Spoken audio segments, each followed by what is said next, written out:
अस्सलाम वालेकुम। आज का लेक्चर नंबर 3 और चैप्टर हमारा दी एटॉमिक स्ट्रक्चर चल रहा है। चैप्टर नंबर 3 दी एटॉमिक स्ट्रक्चर। आज का जो टॉपिक है डिस्कवरी ऑफ इलेक्ट्रॉन।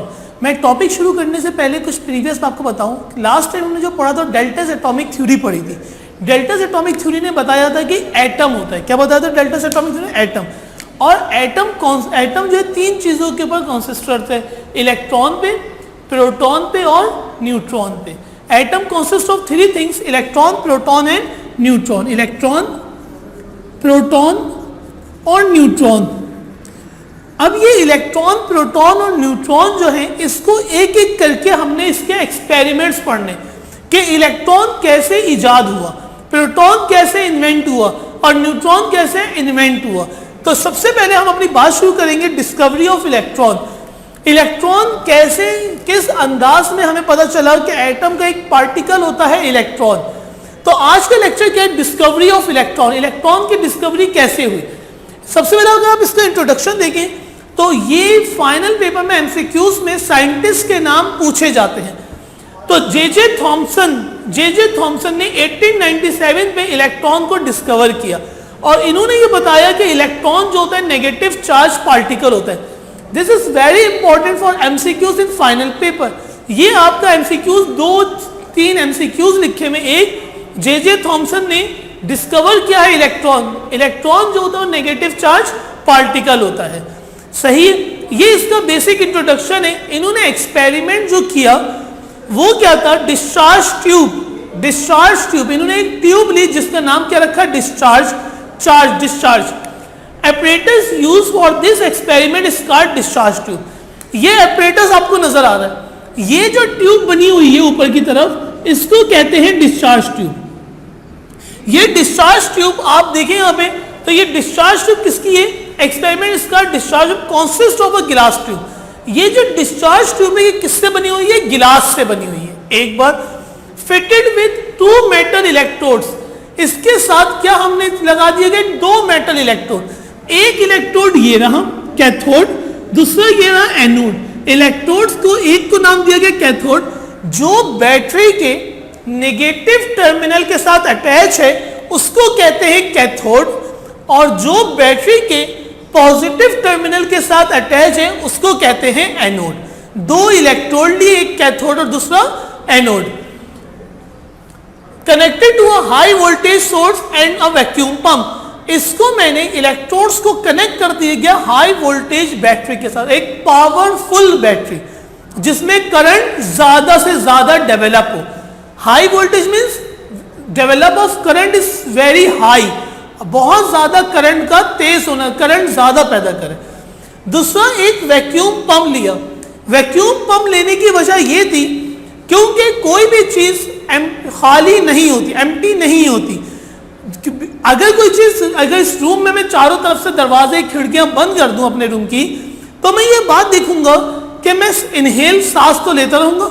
इसका मतलब है air is present in the room, air तो मौजूद है। अगर मुझे इस एयर को भी खत्म करना हो तो मैंने पंप लगा के सारे खिड़की बंद, दरवाजे बंद करके कॉर्नर से एक पंप लगा के सारी एयर को क्या करना पड़ेगा? यहाँ से बाहर निकालना। जब यहाँ से एयर से तो मुझे सांस लेने में मुसलसल क्या होने लगेगी? दुश्वारी, मुश्किलात होंगी। तो vacuum pump, vacuum means empty, खाली कर देना। यहां से जितनी भी एयर्स मौजूद थी डिस्चार्ज ट्यूब के अंदर, उसको वैक्यूम पंप के जरिए क्या कर दिया गया? बाहर निकाल दिया गया। क्यों निकाला गया? बिकॉज प्रेशर जो है वो कम से कम हो सके। लो प्रेशर करने की वजह से, प्रेशर को कम करने की वजह से क्या लगाया गया? यहाँ पे वैक्यूम पंप लगाया गया। क्लियर है बात? अच्छा जी, सबसे पहले डिस्चार्ज ट्यूब क्या थी, कंस्ट्रक्शन क्या थी वो बता दी। अब हम आ जाते हैं एक्सपेरिमेंट पे। जो साइंटिस्ट थे जे थॉमसन, उन्होंने एक्सपेरिमेंट क्या किया? इन्होंने क्या किया? when the current of high voltage is passed between the electrodes, जब इन दोनों इलेक्ट्रोड्स के दरमियान बहुत ज्यादा करंट को पास किया गया, current means flow of electron, फिलहाल करंट को पास किया गया between the electron, a bluish white light extending from cathode towards anode.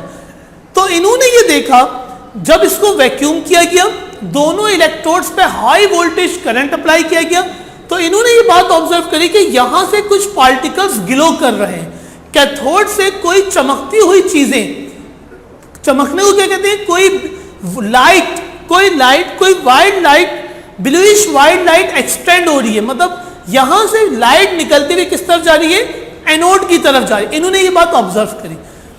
जो इन्होंने ये बात ऑब्जर्व करी कि नेगेटिव टर्मिनल से इस तरफ से कुछ पार्टिकल से वो मूव कर रहे हैं किस तरफ, एनोड की तरफ। और ये कैसे है, ब्लूइश वाइट लाइट है। कैसी लाइट है ये, ब्लूइश वाइट लाइट है जो कैथोड से एनोड की तरफ जा रही।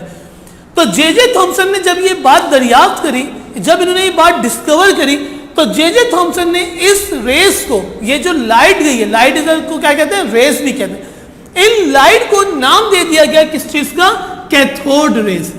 This rays is called cathode rays. What is cathode rays? When the negative terminal of the electrode, when the high voltage of batteries, when the high voltage is applied between the electrodes, the rays comes from the cathode and move towards the anode. Cathode से light निकल रही है और anode की तरफ जा रही। This experiment is called J Thomson, this experiment is called discovery of electron. Electron की डिस्कवरी कैसे हुई, इस अंदाज में हुई। अब इसको इलेक्ट्रॉन की डिस्कवरी क्यों कहा गया? इलेक्ट्रॉन कहां पे थे, नेगेटिव टर्मिनल। अब यहां से इलेक्ट्रॉन निकल रहे हैं। ये जो इलेक्ट्रॉन निकल रहे हैं कहां से निकल रहे हैं, नेगेटिव टर्मिनल से। तो नेगेटिव रेस, तो ये कौन सी रेस निकल रही है, नेगेटिव रेस जा रही है, किस तरफ जा रही है, एनोड की तरफ जा रही है। इस वजह से इसको क्या कहते हैं, नेगेटिव चार्ज। क्या कहा जाता है इसको, नेगेटिव चार्ज भी कहते हैं और इलेक्ट्रॉन भी कहते हैं, दोनों बातें कहते हैं। अब इसके बाद हम देखेंगे प्रॉपर्टीज ऑफ कैथोड रेस।